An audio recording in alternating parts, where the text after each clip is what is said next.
वक्फ संशोधन बिल आज लोकसभा से पास कर दिया गया है। क्या सोचते हैं लोग इसको लेकर, किस तरीके से इस बिल को पास किया गया है?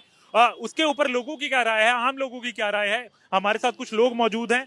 सर, क्या नाम है आपका? मेरा इरफान मलिक। इरफान जी, ये बताइए, बिल जो है वो लोकसभा से तो अब पास हो गया है, कल राज्यसभा में पारित पेश किया जाएगा, क्या कहेंगे उसको लेकर? उस पर ये कहेंगे, सबसे पहले तो हम प्रधानमंत्री नरेंद्र मोदी जी का धन्यवाद देना चाहेंगे कि ईद के ऊपर ही एक तरीके से मुसलमानों को तोहफा ही है। जो लोग ना समझे, जिनको जानकारी नहीं है, उन्हें मालूम नहीं है। जैसे कि हमारा मकान हुआ करता था, हमारा किराया था 5 रुपये यहाँ लोगों का, पुरानी दिल्ली में। उसको जब से एक ये आम आदमी पार्टी की सरकार है, इसमें अमानतुल्लाह आया, इसने उस किराए को डबल डबल बढ़ा दिया। किसी का जिसका 5 रुपये था, उनका 500 रुपये कर दिया। जिस दुकान का किराया 500 रुपये का था, उसका 25,000 कर दिया, 50,000 कर दिया। मकानों का किराया इन्होंने 50,000 कर दिया। लोगों को जानकारी नहीं थी, बिडिंग कर दी उनके घरों की, उन तक नोटिस नहीं आया, नोटिस बीच में खा गए। आपने देखा होगा इनके ऊपर कितने मुकदमे चालू हैं, जिनकी इन्वेस्टिगेशन चल रही है। इसके अंदर सबसे बड़ी बात यह है, इसमें जो हमारी मुस्लिम महिलाएं हैं, जिनको इनका किराया आता था, उनको पैसे मिलते थे, वजीफे बने हुए थे। इन्होंने वजीफे बंद कर दिए। अगर इन्होंने बनाना था, दिल्ली के अंदर वक्फ बोर्ड की कितनी ज़मीन है, इन्होंने कभी कोई वहाँ पे अस्पताल बनवाया, बच्चों का स्कूल बनवाया, अनाथ आश्रम बनवाया? जो लाखों साल पहले, मतलब हजार कई सौ, मतलब 50 साल पीछे, 100 साल पीछे जो चीज़ें जैसी स्थिति थी वैसी थी। जो आदमी इस पद पे बैठा वक्फ बोर्ड के, वो गरीब हुआ करता था, करोड़पति हो गया, मर्सिडीज में जेगवार गाड़ियों में घूम रहा है वो। हम आज भी यहीं थे और हम आज भी यहीं हैं। इस बिल से हमें ये फायदा है, जो जनता को समझाना चाह रहा है। सबसे पहला ये है, प्रधानमंत्री जी की तरफ से हम पहले अपील नहीं कर सकते थे। वक्फ बोर्ड, अगर हमारा मकान आन के कहते ये वक्फ बोर्ड का मकान है, तो हम उसको चैलेंज नहीं कर सकते थे, ना हाई कोर्ट, ना सुप्रीम कोर्ट, ना कहीं। इनका अपना ट्रिब्यूनल था, उसके अंदर आप जाइए, आप वहाँ अपील करिए। इनका अपना कानून था, अपना संविधान था, उसके हिसाब से हम कुछ कर ही नहीं सकते थे। हमारे हाथ बांध दिए थे इन्होंने। ठीक है जी। अब जो इस कानून में सबसे बड़ा फायदा हम मुसलमानों को ये, हम कोर्ट जा सकते हैं, हम कोर्ट में जाके अपील कर सकते हैं इसके खिलाफ, सबसे बड़ा। और ये जो धरने पे लोगों को बिठा रहा है ना, भड़का रहा है, इन नेताओं से पूछो कि इनके जो घर वाले हैं, उनके औलादे भी तो आए, उनके तो ओवैसी के बच्चे भी तो आए हैदराबाद से। हम गरीबों के, हम लोग आते हैं सड़कों पे, हमारे को भड़काते ही है, और वहाँ दंगे करवा के हमारे बच्चों को बंद करवाते हैं। कई तो सांसद, ये जिस तरीके से अभी बात चल रही थी, चर्चा चल रही थी सदन में, उसमें ये कहा गया कि मुस्लिमों के अधिकारों को खत्म करने की कोशिश की जा रही है, संविधान में जो अधिकार मिले हैं उनको खत्म करने की जा रही है।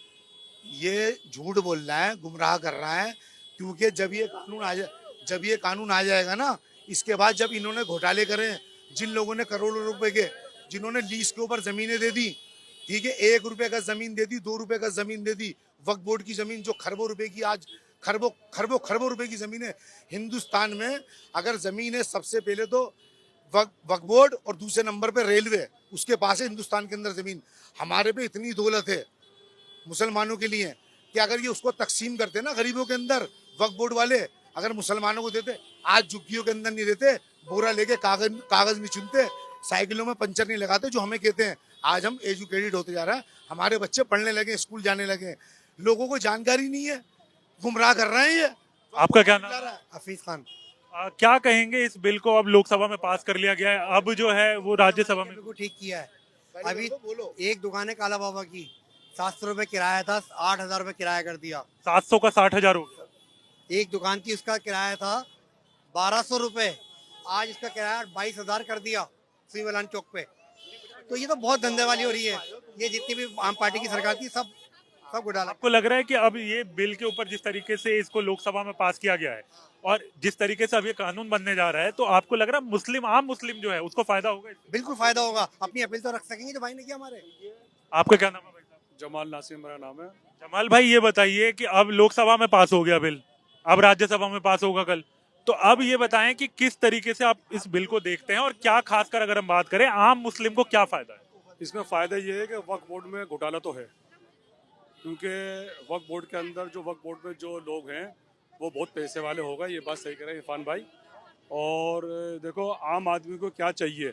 आम आदमी को ना तो वक्फ बोर्ड की जगह चाहिए, और ना ही कोई इसका नाम क्या, उसको कोई ऐसी चीज़ चाहिए। लेकिन क्या है कि वक्फ बोर्ड में मेरा जो मानना है ना, घोटाला तो है वक्फ बोर्ड के अंदर। और इस घोटाले की जांच भी होनी चाहिए, इस घोटाले को बड़े नजर से देखना भी चाहिए। कई जो नेता हैं वो ये कह रहे हैं कि मुस्लिमों का अधिकार छीनने की कोशिश हो रही है, क्या कहेंगे? नहीं, इसमें अधिकार वाली तो कोई बात है नहीं वैसे, क्योंकि ये वक्फ बोर्ड का मतलब ये नहीं है कि मुसलमानों का अधिकार छीन लिया जाएगा। इसमें अधिकार छीनने वाली कोई ऐसी बात है नहीं वैसे ये। लेकिन क्या है कि आप इस इशू को जितना ज़्यादा उठाओगे तो उतनी ज़्यादा बातें भी बनेंगी, उतनी ज़्यादा लोगों के जहन भी जाएंगे।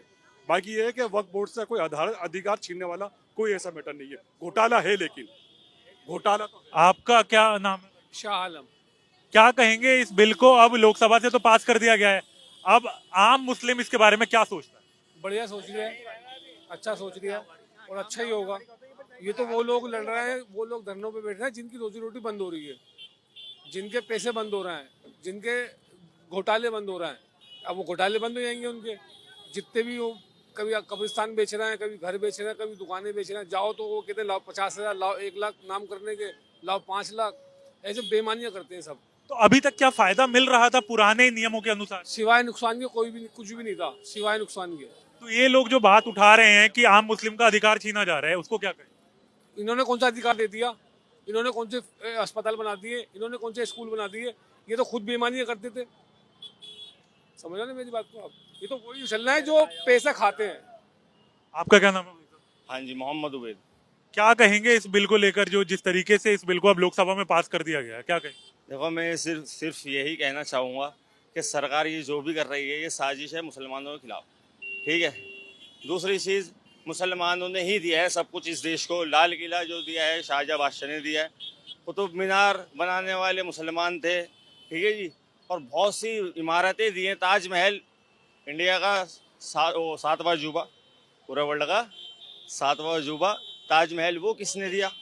मुसलमानों ने। और ये मुसलमानों को ही खत्म करना चाहते हैं। तो ये आपको लग रहा है कि जो ये बिल लेकर आया गया है वो मुस्लिम के अधिकारों का हनन है?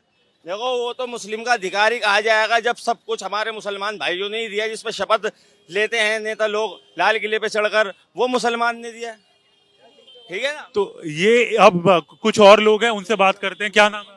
मेरा नाम दानिश मलिक है। दानिश भाई, क्या लग रहा है इस बिल को अब पास कर दिया गया लोकसभा से, क्या कहेंगे? मैं बहुत खुश हूँ, पूरा मुस्लिम समाज बहुत खुश है और मैं बधाई देना चाहता हूँ मोदी जी को और पूरे मुस्लिम समाज को बधाई देना चाहता हूँ, क्योंकि इससे अब जो मुस्लिम थे, जो गरीब तबके के लोग थे, उनको अब फायदा मिलेगा। जो पहले डकैत बैठे हुए थे ना, इससे पहले एक अमानतुल्ला भी डकैत बैठा हुआ था, बहुत सारे डकैत आए इससे पहले, वो सब नोच नोच कर खा गए। आप ज़्यादा दूर मत जाइए, दरियागंज में एक गड्ढा मस्जिद है, वहाँ पर क्रिसेंट स्कूल है। अगर वहाँ किसी गरीब बच्चे का, वो किसी गरीब घर का कोई बच्चा दिखा दीजिए पढ़ता हुआ, आज अगर आप एडमिशन कराने जाएंगे तो आपसे 2-2, 3-3 लाख रुपए मांगे जाएंगे। समझ रहे ना आप? तो जितने भी पुराने डकैत थे वो सब खत्म हो गए और सब कुछ ऑनलाइन हो जाएगा। अब ये बताइए भाई साहब कि जिस तरीके से कहा जा रहा है कि मुस्लिमों के अधिकारों का हनन हो रहा है, अब ये कहें कि अब पिछला जो नियम था उससे क्या नुकसान हो रहा था आपको, और जो ये कहा जा रहा है कि जिस तरीके से मुस्लिमों का अधिकार छीनना जा रहा है, उसको लेकर क्या? मैं देखिए, अभी हमारे भाई ने एक बात कही थी कि इससे पहले कौन से अधिकार दे दिए और मिल गए, अभी तक तो कुछ दिया नहीं था। हाँ, मुझे अब उम्मीद है कि अब मिलेगा। अब मुझे ये उम्मीद है कि सबको मिलेगा, इतनी मुझे उम्मीद है मोदी जी से, और मोदी जी ने ये बहुत अच्छा काम किया है। तो क्या मुस्लिमों के अधिकार नहीं छीने गए, जिस तरीके से सदन में भी ये बात कही जा रही है? बिल्कुल नहीं, कोई अधिकार नहीं छीना। अधिकार अब मिलेंगे और अब पूरे तरीके से मिलेंगे। तो अधिकार अब मिलेंगे। तो देखें, ये जो आम मुस्लिम वर्ग है वो हमारे साथ मौजूद था, उनकी तरफ से ये कहा जा रहा था कि अब जो है उनको ये उम्मीद है कि उनको अधिकार मिलने जो है वो शुरू होंगे। पुराने वक्त में क्या खामियां थी उसके बारे में भी बताया, और क्या उम्मीदें अब नए बिल से हैं उसके बारे में भी बताया। वीडियो जर्नलिस्ट संजय कुमार के साथ Harish Jha, news nation, Delhi. News nation अब व्हाट्सएप पर खबरों के ताजा अपडेट के लिए न्यूज नेशन के इस QR कोड को स्कैन करें।